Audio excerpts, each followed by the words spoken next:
Hi friends, నేను మీ అనగా. Welcome back to అనగా కిచెన్. ఈరోజు రెసిపీ మజ్జిగట్లు. ఇది నా ఫేవరెట్ బ్రేక్ఫాస్ట్. ఎలా చేయాలో చూపిస్తా. ఈ రెసిపీ నార్మల్ బియ్యంకైనా రేషన్ బియ్యంతో చేసుకుంటే మజ్జిగట్లు చాలా సాఫ్ట్గా వస్తాయి. మీరు కూడా ఈసారి రేషన్ బియ్యంతో ట్రై చేసి ఎలా ఉందో కమెంట్లో చెప్పండి.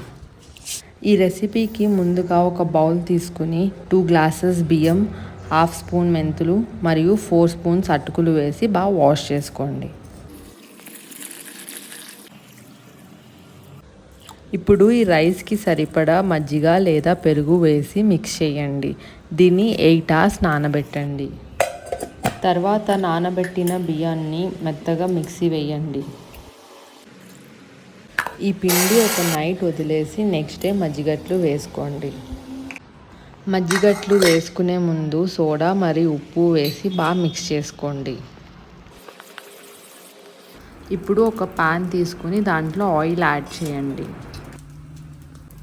నేను చూపించినట్టుగా మజ్జిగట్లు వేసుకోండి. లేదా ఈ పిండిలో ఆనియన్స్ మరియు చిల్లీస్ సన్నగా కట్ చేసుకుని మిక్స్ చేసి నార్మల్ దోశలాగా కూడా వేసుకోవచ్చు. ఈ రకంగా ఓల్స్ వస్తే మన మజ్జిగట్టు టేస్టీగా వచ్చినట్లు.